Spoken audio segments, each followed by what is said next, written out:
Hello guys, welcome back to another video. तो guys, इस video में हम लोग एक आईटी पेनी स्टॉक के बारे में डिस्कस करने वाले हैं। अगर इस कंपनी की लास्ट 52 वीक की मैक्सिमम रिटर्न कैलकुलेट किया जाए तो वह अप्रॉक्सीमेटली 140% के आसपास की निकल के आ रही है और ये एक प्रॉफिटेबल कंपनी रहने वाली है। तो गाइज, इस वीडियो में हम लोग बेसिकली 3 पॉइंट कवर करेंगे।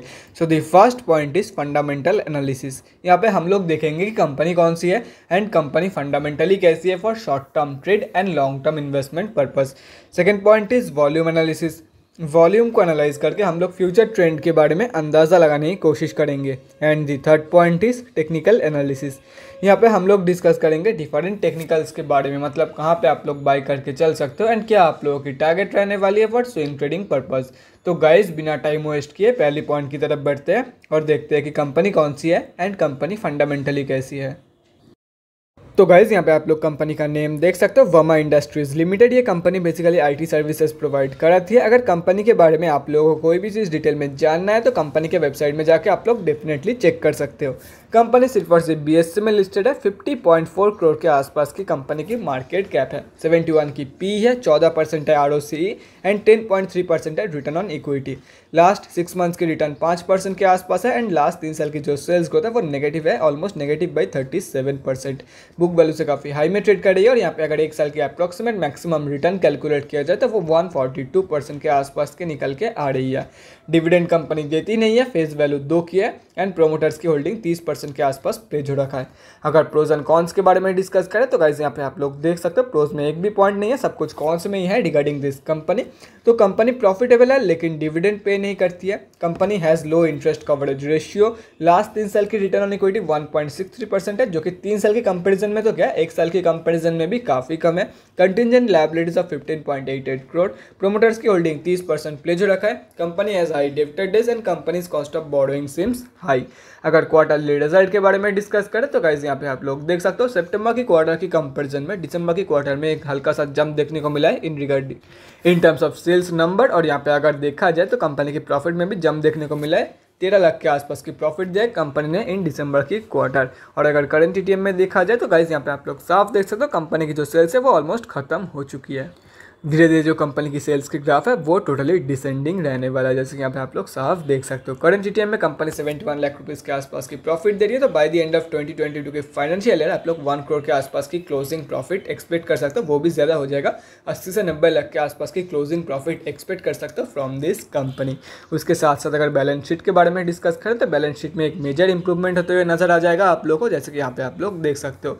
कंपनी ने रिजर्व को इंक्रीज करके डेट रिड्यूस किया है और अभी कंपनी के पास कंट्रोल डेट है जो कि पहले अनकंट्रोल्ड था, जैसे कि आप देख सकते हो यहाँ पे साफ साफ। अगर शेयर होल्डिंग पैटर्न के बारे में डिस्कस करें तो गाइस, यहाँ पे देख सकते हो 43% पैसा जो है वो प्रोमोटर्स का लगा हुआ है, जिसमें से 30% प्लेज हो रखा है। और यहाँ पे अगर पब्लिक में देखा जाए तो पब्लिक में काफ़ी सारे बड़े रिटेलर की होल्डिंग है। अगर ये सब कुछ कैलकुलेट करते हो तो हम आप जैसे छोटे मोटे रिटेलर की जो होल्डिंग है वो अप्रॉक्सीमेटली 40% के आसपास की निकल के आ रही है। To be precise 39.82%। अभी कंक्लूजन पे आते हैं कि कंपनी एक्चुअली कैसी है for short term trade and long term investment purpose. देखो गाइस, ना ही मैं शॉर्ट टर्म के लिए रिकमेंड करने वाला हूँ ना ही लॉन्ग टर्म के लिए। शॉर्ट टर्म के लिए क्यों नहीं रिकमेंड करने वाला हूँ उसके पीछे का रीज़न आप लोग देख लो। शॉर्ट टर्म के लिए मैं इसीलिए रिकमेंड नहीं करने वाला हूँ, देख सकते हो यहाँ पे लास्ट 6 मंथ से भी ज़्यादा के टाइम पीरियड पे कंपनी एक ही रेंज में कंसोलिडेट कर रही है, जैसे कि यहाँ पे आप लोग देख सकते हो। इसीलिए मैं शॉर्ट टर्म के लिए रिकमेंड बिल्कुल भी नहीं करने वाला हूँ। और रही बात लॉन्ग टर्म की, तो लॉन्ग टर्म के लिए भी मैं रिकमेंड नहीं करने वाला हूँ, क्योंकि कंपनी देखो कंपनी प्रॉफिटेबल है ये मैं मान रहा हूँ, उसके साथ साथ बैलेंस शीट में भी आप लोगों को इंप्रूवमेंट होते हुए नजर आ जाएगी। लेकिन कंपनी की जो सेल्स है वो सबसे बड़ा कंसर्न है रिगार्डिंग दिस कंपनी की जो सेल्स की ग्राफ है ना वो लिटरली ऐसा है। तो ऐसा ग्राफ देख के मैं आप लोगों को बिल्कुल भी नहीं रिकमेंड कर सकता फॉर इन्वेस्टिंग।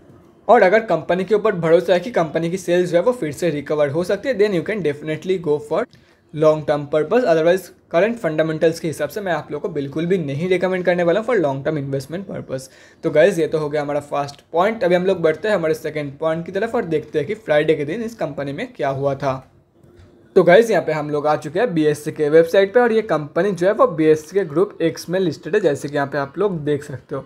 और अगर डिलीवरी परसेंटेज के बारे में डिस्कस करें तो गाइज ये भी आप लोग यहाँ पे देख सकते हो, वो 72.34% के आसपास के निकल के आ रही है। तो वॉल्यूम की जो स्ट्रेंथ है वो slightly on the stronger side रहने वाली है। एंड यहाँ पे अगर देखा जाए तो 1,85,000 के आसपास क्वान्टिटी में फ्राइडे के दिन ट्रेड लिया गया था, जिसमें से 1,33,000 के आसपास डिलीवरी ट्रेड लिया गया है। तो गाइस अभी हम लोग को ये चेक करना है, देखो गाइस वॉल्यूम की जो स्ट्रेंथ है वो तो स्ट्रॉन्ग है ही है, लेकिन उसके साथ साथ हम लोग को ये चेक करना है कि ये जो ओवरऑल ट्रेडेड वॉल्यूम निकल के आ रही है, क्या ये कंपनी की एवरेज वॉल्यूम है, एवरेज से ज़्यादा है या एवरेज से कम, और वो हम लोग को पता चलेगा बीएससी के डेली चार्ट पे। तो गाइस बिना टाइम वेस्ट के बीएससी के डेली चार्ट की तरफ बढ़ते हैं और देखते हैं कि वॉल्यूम का क्या सीन है, एंड उसके साथ साथ हम लोग स्विंग ट्रेडिंग लेवल्स के बारे में भी डिस्कस करेंगे।